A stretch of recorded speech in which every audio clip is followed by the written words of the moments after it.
Sa kasalukuyan, ay halos lahat ng Pilipino ay laging nakatutok sa cellphone, mula sa social media, panonood ng videos, online shopping, hanggang sa pagbabasa ng news at memes. Pero alam mo ba na ang madalas at buong araw na pag-scroll sa phone ay may masamang epekto sa kalusugan? Ayon sa mga eksperto, ang labis na paggamit ng cellphone ay maaaring magdulot ng mental, physical, at emotional health issues na madalas hindi natin napapansin. Narito ang mga posibleng epekto ng sobrang pag-scroll sa phone buong araw.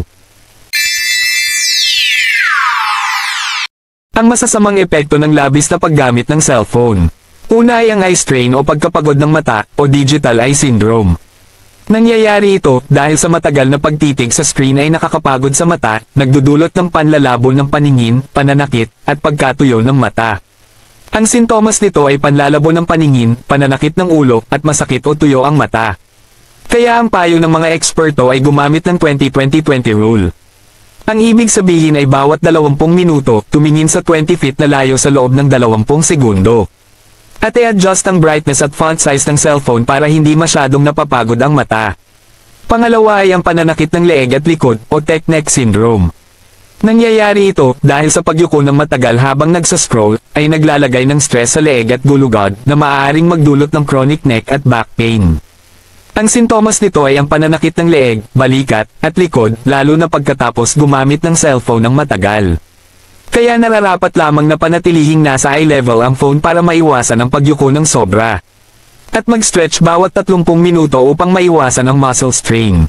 Pangatlo ay ang insomnia o hirap sa pagtulog.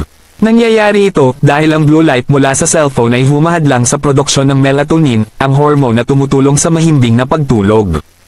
Ang sintomas ay nahihirapang makatulog, madaling magising sa gabi, o pakiramdam na pagod pa rin kahit mahaba ang tulog. Ang payo ng dalubhasa ay iwasan ang paggamit ng cellphone ng 1 hanggang 2 oras bago matulog upang mas madali kang makatulog. At gumamit ng blue light filter o night mode sa phone tuwing gabi. Pang-apat ay ang anxiety at depression. Nangyayari ito dahil ang madalas na paggamit ng social media ay maaaring magdulot ng stress, insecurity, at anxiety dahil sa comparison sa buhay ng iba. Kapag mayroon nito ang isang individual ay ang pakiramdam na tila hindi sapat, mabilis maapektuhan ng mga nababasa sa social media, at madalas na pag-aalala. Kaya maglaan ng oras na malayo sa social media upang maiwasan ang mental stress. Tandaan na ang nakikita sa social media ay hindi palaging totoo at kadalasang edited o curated content lamang. Panglima ay ang thumb at wrist pain, o texting thumb syndrome.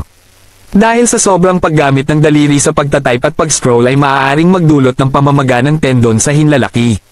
Kapag nakakaramdam ng pananakit ng hinlalaki at pulso, hirap igalaw ang kamay pagkatapos gumamit ng cellphone ng matagal ay senyales na mayroon ka nito. Kaya gumamit ng voice-to-text feature o magpahinga sa pagtatype kapag nakaramdam ng pananakit. At mag-stretch ng daliri at pulso upang maiwasan ang strain. Pang-anim ay ang pagbabago sa ugali at pakikitungo sa tao. Nangyayari ito dahil ang sobrang pag-scroll sa cellphone ay maaaring magdulot ng social disconnection o ang pakiramdam na mas gusto pang mag-isa kaysa makihalubilo sa iba. Ang senyales na mayroon nito ang isang individual ay madalas hindi nakikinig sa kausap, mas inuuna ang phone kaysa sa personal na usapan. Kaya magtakda ng no phone time, lalo na kapag may kasama upang mapanatili ang magandang relasyon sa ibang tao. Pang-pito ay ang pagsakit ng ulo at pagkapagod, o screen fatigue. Nangyayari ito dahil ang labis na paggamit ng cellphone ay maaaring magdulot ng mental fatigue dahil sa labis na impormasyon na iniintindi ng utak. Kapag nakakaramdam ng madalas na pananakit ng ulo, hirap mag-concentrate, at madaling mapagod, ay dapat maglaan ng oras para sa offline activities tulad ng pagbabasa ng libro o pag-eehersisyo. Gaano nga ba katagal dapat gamitin ang cellphone? Ayon sa mga eksperto, ay limitahan ang screen time sa 2 hanggang 3 oras kada araw para maiwasan ang masamang epekto nito. Gumamit ng screen time tracker sa phone upang malaman kung gaano katagal ka talagang gumagamit nito. At mag-break kada 30 minuto upang makapagpahinga ang mata, katawan, at utak. Tips para mabawasan ang labis na paggamit ng cellphone. Una ay gamitin ang Do Not Disturb mode tuwing gabi para maiwasan ang abala ng notifications. Pangalawa ay maglaan ng phone-free time sa isang araw para makapagpahinga ang mata at utak.